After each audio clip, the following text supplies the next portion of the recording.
આમ આદમી પાર્ટીની કિસાન બચાવ યાત્રા જામનગર પહોંચી. જામનગરમાં ઈશુદાન ગઢવી, મનોજ સુરઠિયા અને પ્રવીણરામ સહિતના જે નેતાઓ છે પહોંચ્યા. તેઓ અહીંયા બાલા હનુમાન મંદિર છે ત્યાં દર્શન પણ કર્યા.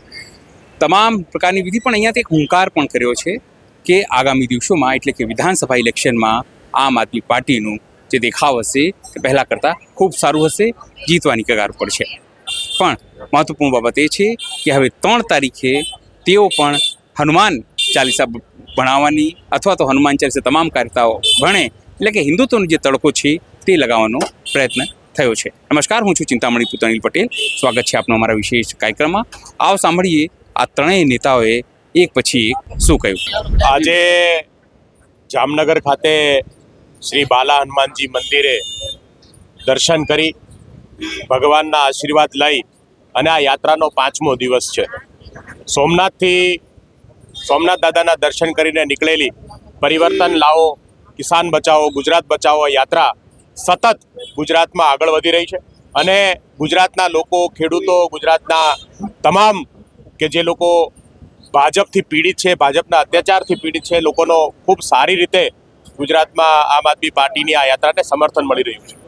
આજે જ્યારે આ યાત્રા 8 તારીખે ગાંધીનગર પહોંચવાની છે અને ગાંધીનગરમાં વિશાળ ખેડૂત સંમેલન યોજાવાનું છે, ત્યારે બહુ ગર્વની અને ખુશીની વાત છે કે જે ખોટો કેસ કરી, દારૂના કૌભાંડના નામે જે ખોટો કેસ કરીને માનનીય અરવિંદ કેજરીવાલજીને 6 મહિના જેલમાં રાખવામાં આવ્યા, માનનીય મનીષ સિસોદિયાથી માંડીને તમામ નેતાઓને જેલમાં નાખવાનું ષડયંત્ર કરી અને દિલ્હીની સરકાર પાડવાની જે કોશિશ અને પાડવામાં સફળ રહી એ ભાજપ આજે કશું બોલી શકે એવી સ્થિતિમાં નથી. ત્યારે માન્ય ન્યાયાલયે અરવિંદ કેજરીવાલજી અને તમામ નેતાઓને નિર્દોષ જાહેર કર્યા છે. આજે બહુ ગર્વની વાત છે કે સત્યનો વિજય થયો છે, ધર્મનો વિજય થયો છે અને જ્યાં ધર્મ અને સત્યની લડાઈ હોય ત્યાં મોડું પણ સત્ય હંમેશા જીતતું હોય છે. વાત સાબિત થઈ છે. અમને ગર્વ છે કે અમારા માનનીય અરવિંદ કેજરીવાલજી, આમ આદમી પાર્ટી એ ઈમાનદાર પાર્ટી છે અને ઈમાનદારીથી દેશને એક મજબૂત ભ્રષ્ટાચાર મુક્ત ભારતનો વિકલ્પ આપવા માટે સતત સંઘર્ષ કરી રહી છે.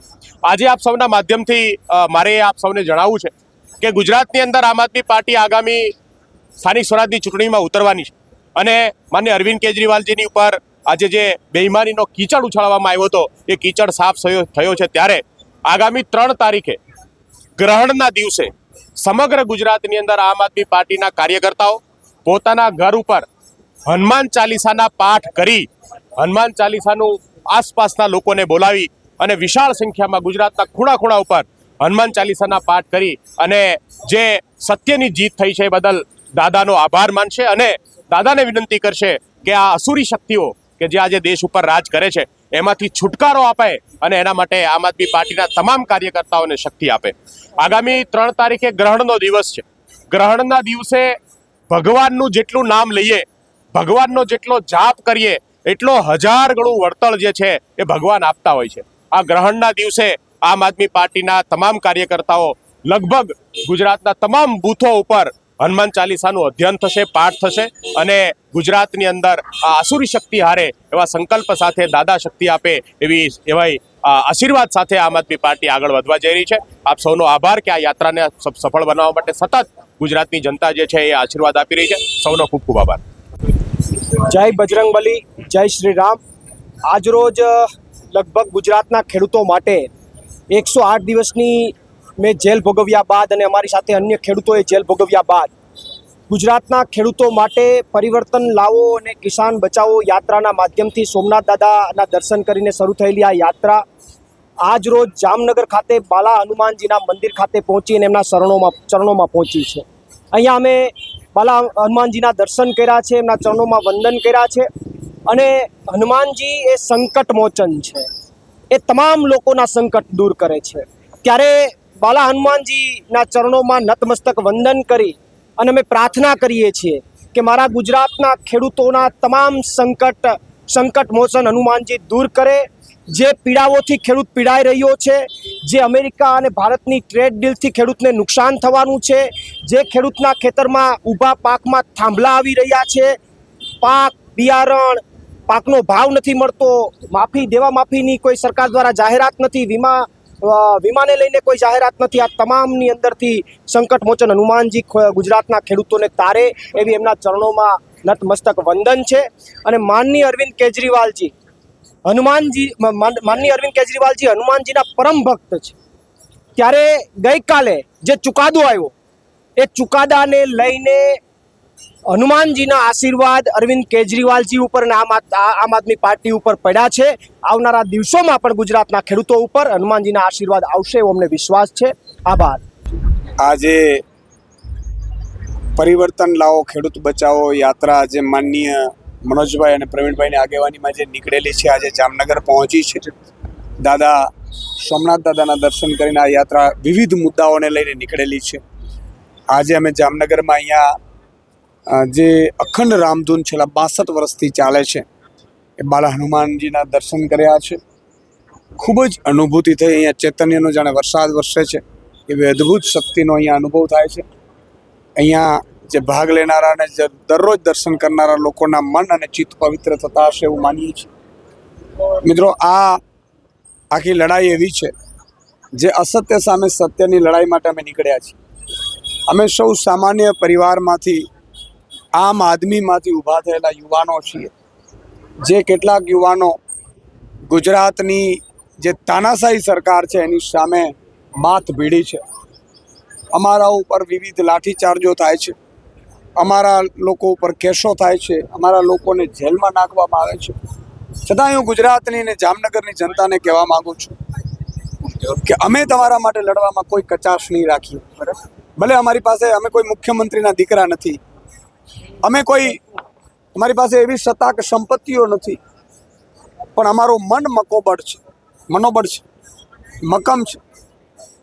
અમારું સર્વસ્વ તમારા હક અને અધિકાર માટે લડવા માટે અમે તૈયાર છીએ.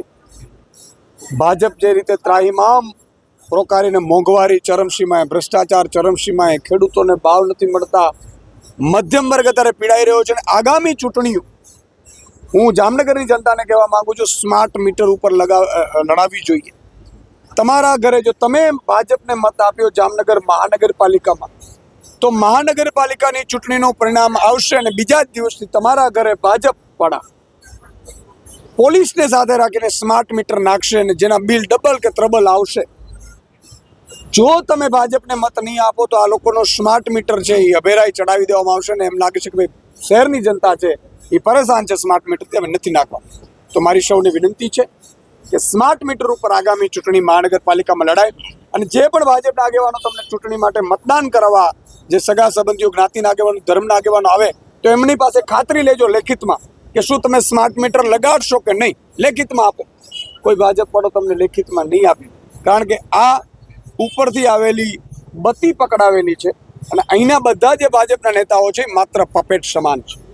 એટલે જો જામનગરની પાલિકાની ચૂંટણીઓમાં જામનગરની જનતાએ ભૂલથી કમળનું બટન દબાવ્યું તો એને જેમ અત્યારે રાજકોટની જનતા જંગલેશ્વરમાં જે ડિમોલેશન થઈ રહ્યું છે, ગાંધીનગરમાં ડિમોલેશન થયું છે, બીજા શહેરોમાં ડિમોલેશન થઈ રહ્યું છે, એમાં જામનગરમાં ડિમોલેશન થશે, તમારી જગ્યા ઉપર કબજો થશે ને તમારા ઘરે સ્માર્ટ મીટર લાગશે.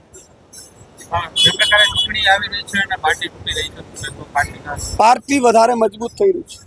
તમે જો ગઈકાલે માનનીય અરવિંદ કેજરીવાલજી અને માનનીય મનીષ સિસોદિયા સહિત તમામ જે અમારા 21 જેટલા આગેવાનો હતા એમને 1.5 વર્ષ, કોઈને 6 મહિના, કોઈને 2 મહિના, કોઈને 5 મહિના, કોઈને 2 વર્ષ જેલમાં રાખ્યા ખોટા કેસમાં, ફરજી કેસમાં. શું કામ?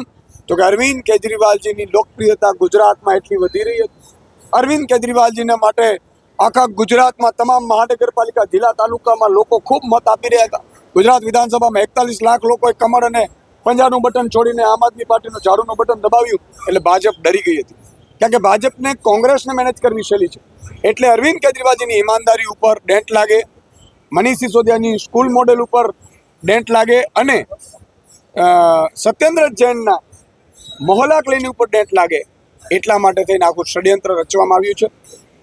ભગવાન હનુમાનજી, ભગવાન રામચંદ્રજી, એમણે ઈશ્વરે એવો પરચો આપ્યો ભાજપને ગઈકાલે કે એમાં તમામ જે અમારા લીડરો છે એ નિર્દોષ સાબિત થયા છે. ભાજપની આખી ચાલ હતી, ભાજપનું સત્તાનો દુરુપયોગ કરીને ષડયંત્ર હતું, એ ખુલ્લું પડી ગયું છે અને એટલે ગુજરાતની જનતા ઓર વધારે જોડાશે. જે પ્રકારે જામનગરમાં ચૂંટણી કોર્પોરેશન આવી છે, આમ આદમી પાર્ટીએ શું તૈયારી કરી? આમ આદમી પાર્ટી અત્યારે વોર્ડ અને મહોલ્લામાં મિટિંગો કરી રહી છે. અમારે ડોર ટુ ડોર ચાલી રહ્યું છે. લગભગ જામનગરમાં અત્યારે 100થી વધારે ટીમો રોજે રોજ ડોર ટુ ડોર કરી રહી છે, લોકોની સમસ્યાઓ જાણી રહી છે. અમારે આ ચૂંટણી છે સ્થાનિક મુદ્દાઓ ઉપર લડાવવાની છે, એટલે અમે લોકોને પૂછી રહ્યા છીએ કે તમને સ્પર્શ કરતા કયા મુદ્દા છે જેને કારણે આમ આદમી પાર્ટી એના મુદ્દે ઉપર ચૂંટણી લડે. કારણ કે અમે કોઈ પાકિસ્તાન, ભારત, અફઘાનિસ્તાન, શ્રીલંકા આવી વાત નથી કરવાની. અમે કોઈ વિશ્વગુરુની વાત નથી કરવાની. વિશ્વગુરુની બત્તી નથી પકડાવવાની. અમે માત્ર ને માત્ર ગુજરાતની સ્થાનિક જે લોકોની સમસ્યાઓ છે એના ઉપર ચૂંટણી લડવાના છીએ. અને એટલે અમે અત્યારે એમની પાસેથી સજેશન પણ માંગી રહ્યા છીએ. અને અમે તો માત્ર નિમિત્ત છીએ. આ જામનગરની જનતા આ વખતે ચૂંટણી લડવાની છે ભાજપની સાથે. શહેર માટે સ્માર્ટ મીટરનો મુદ્દો આપ્યો, ખેડૂતો માટે તમે શું મેસેજ લઈને જાઓ છો ને શું કહેવાના છે? બિલકુલ, તમે જુઓ અત્યારે મેં સાંભળ્યું છે કે PGVCL દ્વારા અત્યારે જેટલા પણ ખેડૂતોના જે ખેતીવાડી કનેક્શનો છે એમાં રેડ પડાઈ રહી છે. મોટી મોટી ટીમો ઉતરી રહી છે. અને એવો આદેશ છૂટ્યો છે દિલ્હીથી, મેં સાંભળ્યું છે મારા સોર્સ દ્વારા કે એવો આદેશ છૂટ્યો છે કે ખેડૂતોના ખેતરમાં જઈ અને જે બિલ ન ભર્યા હોય તો બિલમાં બે દિવસ મોડું થયું, બધાના મીટર કાપી નાખો ને બીજા દિવસે સ્માર્ટ મીટર લગાડી દો. ખેડૂતોને ત્યાં પણ સ્માર્ટ મીટર લગાડવાની ષડયંત્ર ભાજપ કરી રહી છે.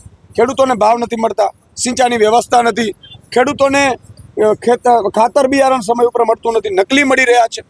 ખેડૂતોને જ્યારે ટ્રેડ ડીલ થઈ રહ્યું છે જે ભારત અને અમેરિકાનો, જેમાં ખેડૂતો બરબાદ થઈ જવાના છે. આ તમામ મુદ્દાઓ ઉપર આ યાત્રામાં પણ અમે લઈ રહ્યા છીએ. જે રીતે ત્રણેય નેતાઓએ હનુમાન ચાલીસાની વાત કરી છે એને લઈને આપ શું વિચારો છો જરૂરથી અમારા કોમેન્ટ બોક્સમાં કોમેન્ટ કરજો. એ સિવાય અમારી યુટ્યુબ ચેનલને આપ લાઈક કરો, સબસ્ક્રાઇબ કરો, બેલ આઇકન દબાવો. સાથે અમારી વેબસાઇટ છે www.gujaratplus.in, ત્યાં પણ જેને તમે વધુ અપડેટ થઈ શકો છો.